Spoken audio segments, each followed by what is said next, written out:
খুব লজ্জাজনক বিষয়। আজি আমি জানিব পাৰিছোঁ যিসকল ব্যক্তিক ৰাতিৰ আন্ধাৰত ডিটেনশ্যন কেম্পৰ পৰা তেওঁলোকে 9জন এৰিয়াত এৰি দিছে, তাৰ 99% মানুহ ভাৰতীয়। আমাৰ তাত উপযুক্ত তথ্য আছে। আজি একে মাকৰ সন্তান এজন যদি ভাৰতীয়, আনজন কেনেকৈ বিদেশী হ'ব পাৰে? গতিকে গৃহ বিভাগৰ দায়িত্ব থকা মুখ্যমন্ত্ৰী সম্পূৰ্ণৰূপে ব্যৰ্থ হৈছে। তেখেতে নথি স্বীকাৰ কৰি পদত্যাগ কৰিব লাগে। আজি আমি অসম চুক্তিক সন্মান জনাওঁ। 1971 চনৰ 25 মাৰ্চৰ পিছত যদি কোনো বিদেশী অসমত আছে, তেওঁলোকক খেদি পৰাক তাত আমাৰ কোনো আপত্তি নাই। কিন্তু বিদেশী খেদাৰ নামত প্ৰকৃত ভাৰতীয় নাগৰিকক অত্যাচাৰ কৰিব, সেয়া কিন্তু কোনো পৰ্যায়ে গ্ৰহণযোগ্য নহয়। আমি বিচাৰিছোঁ যে যিসকল ব্যক্তিক 9জন এৰিয়াত এৰি দিছে, তেখেতসকলক অতি শীঘ্ৰে অসম চৰকাৰে আনাৰ ব্যৱস্থা কৰিব লাগে বুলি আমি মোচাই দাবী উত্থাপন কৰিছোঁ। অন্যথা গোটেই অসমত কিন্তু ভয়াৱহ জংগী আন্দোলন গঢ়ি তোলা হ'ব।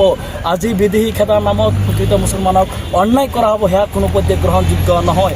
আমি বিচাৰিছিলোঁ যেন গাঁৱে গাঁৱে লোকৰ দলত পাতি এই বিপদৰ সমস্যাটো সমাধান কৰক। কিন্তু অকল নিৰ্বাচনৰ সময়তে আমাৰ জনপ্ৰতিনিধিসকলক কিন্তু আমাৰ অঞ্চলত দেখা পোৱা যায়। কিন্তু নিৰ্বাচন পাৰ হৈ গ'লে কিন্তু আমাৰ এই মানুহখিনিৰ কথা তেওঁলোকে পাহৰি যায়। আমি সেই বৰমূৰীয়াসকলক আহ্বান জনাইছোঁ, আপোনালোকে এই সমস্যাটো সমাধান কৰক। আমি মোচাই আপোনালোকক পূৰ্ণ সহযোগ কৰিম। যদি আমাৰ এই অঞ্চলত অৰ্থাৎ মুছলিম মধ্যবিত্ত অঞ্চলবিলাকত যদি এজনো বিদেশী আছে, আমি আপোনালোকক সহায় কৰিম বা বৰ্ডাৰ ক্ৰছ কৰোঁতে। কিন্তু স্বদেশী নাগৰিকক আপোনালোকে বিদেশী হৈ যোৱাৰ চেষ্টা কৰিব, আমি কোনো পধ্যে মানি নলওঁ। গতিকে আমি ৱেলকাম জনাম প্ৰশাসনক, অসমৰ মুখ্যমন্ত্ৰী মহোদয়ক, যেন অনতি পলমে আপুনি আইন সলাব পাৰে। আপোনালোকৰ সেইখিনি ক্ষমতা আছে। আপোনালোকে এছেম্বলিত এটা সিদ্ধান্ত লওক যেন আমি গাঁৱে গাঁৱে এই সংক্ৰান্তত আমি আলোচনা কৰিম। আমাৰ এটা প্ৰস্তাৱ দিছোঁ আপোনালোকক মোচাৰ ফালৰ পৰা।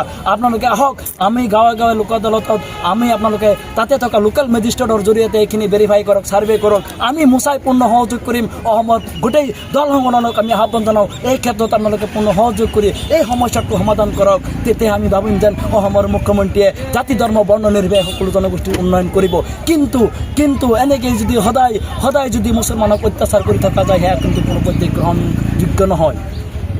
আজি চাওক, আমি জানিব পাৰিছোঁ যেন খাইৰুল ইছলাম তেখেতৰ পৰিয়ালৰ গোটেইজন মানুহৰ নাম NRCত আছে।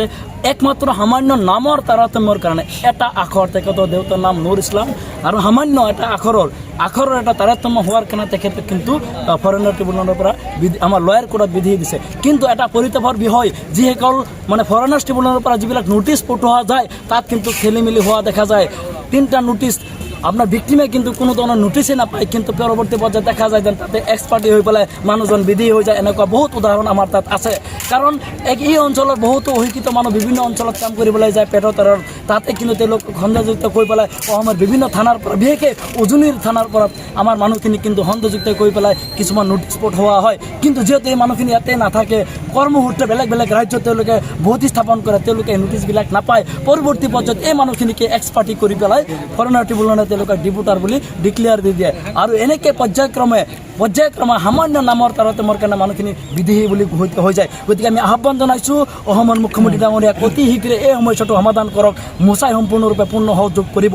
কিন্তু বিদেশী খেতাৰ নামত ভাৰতীয় মুছলমানক অত্যাচাৰ কৰিব কোনো পৰ্যায়ে গ্ৰহণ নকৰোঁ আমি। কিন্তু পৰিস্থিতি ভয়াৱহ হ'ব।